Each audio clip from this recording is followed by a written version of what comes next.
at Tawabin Channel. 10 tanda-tanda kiamat besar yang disebutkan oleh Nabi SAW. Kata beliau, amblasnya bumi di belahan timur yang pertama, terjadi gempa besar. Sebagian ulama hadis mengatakan bagian Asia, di mana Allahu alam. Tapi ini tanda-tanda kiamat besar akan terjadi nanti. Kemudian terjadi lagi longsor bumi di belahan barat. Sisi barat bumi kita tahu wilayah Afrika dan seterusnya. Kemudian amblasnya bumi di Jazirah Arab. Ini yang dimaksud dengan amblasnya bumi, artinya longsor yang besar, yang sulit lagi untuk ditimbun, udah nggak bisa ditimbun, nggak bisa diperbaikin. Kalau di situ ada kota, ada kampung, pasti hancur udah. 3 sekaligus terjadi longsor di 3 titik yang berbeda dan secara waktu atau dalam waktu yang bersamaan. Ini sudah selangsung 3 tanda-tanda kiamat. Jadi pada saat terjadi di timur itu tanda-tanda kiamat besar 1, terjadi di barat tanda-tanda kiamat besar 2, terjadi di Jazirah Arab tanda-tanda kiamat besar 3. Kemudian di dalam hadis ini disebutkan secara beracak. Nanti sebentar setelah saya terjemahkan hadis ini saya akan sebutkan urutannya. Lalu kata Nabi SAW, kabut yang menutupi bumi ini. Kemudian ada Dajjal, jadi kabut itu dihitung dalam hadis ini yang keempat. Dajjal yang kelima. Kemudian yang keenam binatang melata. Nanti akan saya jelaskan juga apa yang dimaksud dengan binatang melata. Yang ketujuh keluarnya Ya'juj Ma'juj. Ini juga akan kita jelaskan nanti. Kemudian yang kedelapan matahari terbit dari tempat terbenamnya. Yang kesembilan keluarnya api dari perut kota Aden yang menghalau manusia. Sulit, manusia tidak bisa melalui Jazirah Arab. Kemudian yang ke-10 turunnya Isa putra Maryam. Turunnya Isa putra Maryam. Tentu saya katakan tadi hadis ini disebutkan dan disepakati oleh para ulama sifatnya teracak. Karena cukup banyak dalil-dalil yang lain yang mengurut kejadian ini. Urutan yang pertama dari 10 ini adalah keluarnya Dajjal. Ini urutan pertama. Dajjal, jemaah sekalian, adalah diambil dari kata-kata Dajjalah yang berarti kekacauan. Ciri-ciri Dajjal disebutkan dalam banyak hadis yang sahih adalah mata kanannya yang paling pertama rusak seperti anggur kering. Kata Nabi SAW dalam hadis sahih, ketahuilah Dajjal buta mata kanannya dan Tuhan kalian tidak buta, karena dia akan mengaku sebagai Tuhan. Kemudian dia orangnya memiliki kulit yang kehitam-hitaman serta memiliki dahi yang lebar. Setiap orang beriman bisa membaca di dahinya tertulis 3 huruf kafara. Semua orang yang ngerti tulisan Arab, tidak ngerti tulisan Arab akan bisa tahu dan baca itu kafara, kufur. Rambutnya keriting dan orangnya tinggi besar. Kata Nabi SAW, kalau kalian dengar Dajjal keluar di satu lokasi, maka menghindarlah. Walaupun kalian harus lari ke gunung, dia akan keluar membuat kerusakan selama 40 hari. Kata Nabi SAW, 40 hari itu sehari seperti setahun, sehari lagi yang kedua seperti sebulan, hari yang ketiga seperti sepekan, dan sisa harinya seperti hari kalian. Dia akan keliling muka bumi semuanya, dan kata Nabi SAW, seluruh bumi ini akan dimasuki oleh Dajjal. Tidak tertinggal satu lorong, gang, jangankan kota atau desa, kecuali Dajjal akan masuk ke dalamnya, kecuali Madinah dan Mekah. Tidak bisa dimasuki oleh Dajjal. Kata Nabi SAW dalam hadis sahih, karena di setiap pintu gerbang Mekah dan Madinah malaikat menghenuskan pedangnya dan menghalau Dajjal sehingga Dajjal tidak bisa masuk. Pada saat dia tiba di Palestina, waktu yang bersamaan di kota Madinah berkecamuk. Kaum muslimin sepakat semua keluar untuk mengejar Dajjal dan membunuhnya. Keluar dari kota Madinah satu orang yang namanya seperti namanya Nabi Muhammad SAW, Muhammad bin Abdullah, dan dia dari turunan Nabi SAW juga.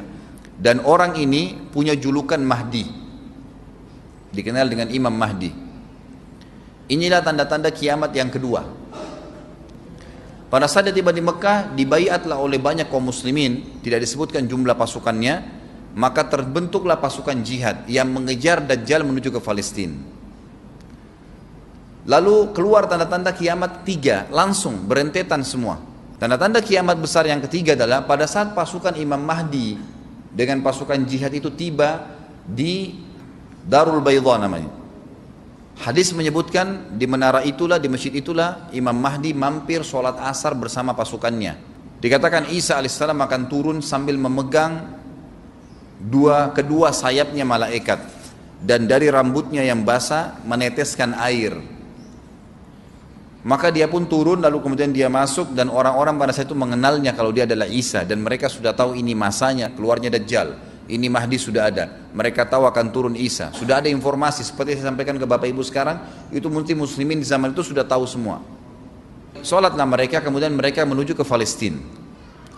Ringkas cerita adalah Nabi Isa alaihissalam akhirnya tiba dengan pasukan mujahidin di depan pintu gerbang Babulut. Dajjal mengatakan, bukakan pintu gerbang, mereka tidak akan mampu melawan kita karena pasukannya mereka banyak memang. Maka Dajjal dengan sombongnya menunggu di depan pintu gerbang. Pada saat dibuka, Dajjal kaget melihat ada Isa alaihissalam. Dan pada saat itu kata Nabi SAW, Dajjal faham kalau sudah tiba ajalnya. Begitu melihat Isa alaihissalam, dia lari dan badannya sambil meleleh di depan para pengikutnya.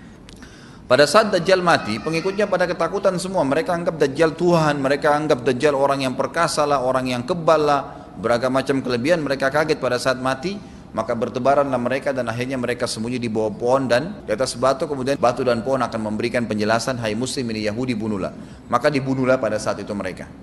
Lalu Nabi Isa alaihissalam memimpin di muka bumi, dan kata Nabi SAW, pada saat itu Islam, agama Islam yang dibawa oleh Nabi SAW akan masuk ke semua rumah di muka bumi, gak tersisa. Satu dunia ini semuanya Islam. Hadis sahih. Maka Nabi Isa alaihissalam memimpin pada saat itu, disebutkan dalam hadis 40 tahun dengan ketenangan menerapkan hukum Islam.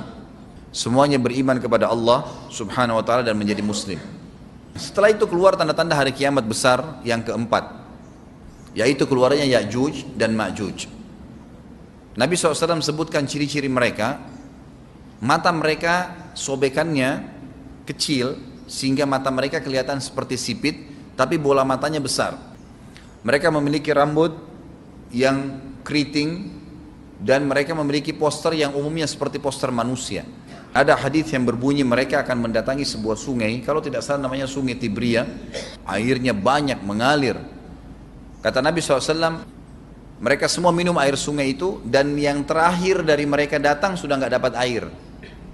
Artinya air sungainya habis diminum. Bayangin berapa banyak jumlahnya itu. Pada saat itu Nabi SAW mengatakan, Allah berfirman kepada Isa, berkata, wahai Isa, aku akan mengeluarkan hamba-hambaku yang tidak ada seorang pun dari kalian bisa mengalahkannya, termasuk Isa alaihissalam, nggak bisa mengalahkan. Maka selamatkanlah dirimu bersama dengan pengikut-pengikutmu ke gunung Tur namanya. Jadi memang Ya'juj ini ciri khasnya, kata Nabi SAW, mereka memakan apa saja. Jadi bukan seperti manusia normalnya. Mereka membunuh semua yang bukan seperti mereka. Sampai-sampai kata Nabi SAW, tidak ada yang bisa mengalahkan mereka, dan jumlah mereka sangat banyak. Salah seorang di antara mereka tahu dia akan mati kalau sudah punya 1000 anak. Kata Nabi SAW dalam hadis Bukhari, kecelakaanlah bagi orang-orang yang ada di Jazirah Arab. Kemungkinan besar makna ini adalah tempat mereka dekat dengan Jazirah Arab. Kata Nabi SAW, kecelakaan bagi orang-orang yang Jazirah Arab karena telah terbuka dari lubangnya Ya'juj Ma'juj sebesar ini. Udah kasih isyarat dengan jari ibu jari sama jari tengahnya. Artinya mereka sudah bisa melihat keluar. Pada saat mereka keluar, maka mereka akan mulai membuat kerusakan. Kata Nabi SAW di dalam hadis sahih riwayat Imam Bukhari, bahwasanya Ya'juj Ma'juj akan membunuh siapapun yang mereka temui. Bahkan pada saat mereka sudah merasa menguasai bumi, mereka melepaskan anak-anak panah mereka ke langit, lalu Allah menurunkan anak-anak panah mereka sebagai fitnah dipenuhi dengan darah. Maka mereka berkata, kami telah membunuh semua yang ada di bumi dan semua yang ada di langit. Kata Nabi SAW, Allah lalu mengizinkan Isa untuk berdoa kepada Allah agar memusnahkan mereka. Maka Isa alaihissalam pun akhirnya berdoa, meminta kepada Allah subhanahu wa ta'ala agar mereka semua dimusnahkan. Maka pada saat itu pun Allah subhanahu wa ta'ala menurunkan kepada mereka hama. Sebagian hadis menyebutkan serangga kecil seperti cacing, banyak sekali yang menimpa tubuh-tubuh mereka. Setiap orang satu. Dan itu membuat mereka mati. Kemudian setelah itu Isa alaihissalam memimpin lagi di muka bumi sampai beliau meninggal. Setelah Isa alaihissalam meninggal, kembali lagi sebagian besar manusia berbuat kekufuran. Maka Allah subhanahu wa ta'ala keluarkan tanda-tanda kiamat besar yang kelima. Yang kelima ini adalah keluarnya hewan atau binatang melata. Binatang melata ini disebutkan dalam hadis yang sahih riwayat Bukhari, bahwasanya Allah SWT akan keluarkan, tapi tidak disebutkan dari bumi mana dia keluar. Dia akan keluar hewan melata yang bisa berbicara seperti manusia dan badannya dipenuhi dengan bulu. Allahu a'lam bagaimana. Kemudian dia datangi orang-orang yang kufur tersebut dan menasihatin dan mengingatkan mereka. Yang tidak mau beriman, dalam hadis dikatakan dicap oleh hewan tersebut. Allahu a'lam dicap seperti apa, sehingga ketahuan mana yang kafir, mana yang beriman. Terus dia keliling di muka bumi tapi tidak disebutkan berapa lama. Lalu kemudian Allah lenyapkan si dabbah ini.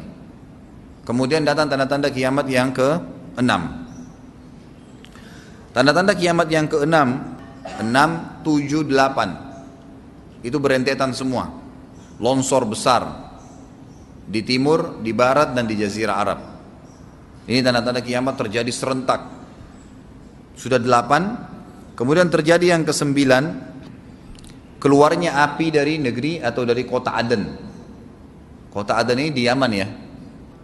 Tentu hadis menjelaskan tentang masalah api yang keluar ini, artinya api bukan main-main, ini bukan kebakaran sebuah masjid atau sebuah bangunan 10 tingkat. Api ini bisa menghalau manusia untuk jalan karena panasnya. Sebagian riwayat menjelaskan api tersebut akan berdiri seperti gunung yang besar dan dari seluruh pelosok dunia bisa kelihatan. Kita bisa bayangkan bagaimana itu. Yang akhirnya akan menggiring atau menghalangi orang-orang untuk jalan, susah. Sebagian ulama hadis mengatakan mereka nggak bisa jalan, tidak bisa ada penerbangan, tidak bisa ada orang jalan karena panasnya bumi ini dari api tersebut. Dan itu memang kemungkinan besar akan keluar satu waktu, Allahu a'lam kapan. Dan yang terakhir tanda-tanda kiamat sebelum ditiup sangkakala adalah terbitnya matahari dari tempat terbenamnya. Dan ini sudah terakhir sekali. Makanya kata Nabi SAW, taubat akan diterima sebelum matahari terbit dari tempat terbenamnya. Artinya selama yang lain itu masih ada, masih bisa taubat. Kalau sudah itu sudah sulit. Ini tanda-tanda kiamat. Sebagian ulama memasukkan tanda-tanda hari kiamat kecil, ada yang masukkan tanda-tanda kiamat besar. Ada dua hal. Yang pertama itu adalah keluarnya Dzu Suwakatain. Ada orang dari negeri Habasyah dikenal dengan Dzu Suwaka. Dzu Suwaka ini sak artinya betis. Diberikan julukan Dzu Suwaka karena betisnya sangat kecil. Orang ini, Bapak Ibu sekalian, kata Nabi SAW akan menghancurkan Ka'bah. Dan kata para ulama pada saat itu memang manusia sudah sunyi, nggak ada lagi yang datangin Ka'bah, orang-orang sudah lalai gitu kan. Keluarlah orang ini. Makanya sebagian ulama masukkan dia tanda-tanda kiamat sebelum terbitnya matahari dari tempat terbenam. Ditambahkan ini yang ke-11 gitu, atau ini yang ke-10, terbitnya nanti kiamat yang ke-11. Kata Nabi SAW, dia akan mencabut batu-batu Ka'bah satu persatu sampai rata dengan tanah.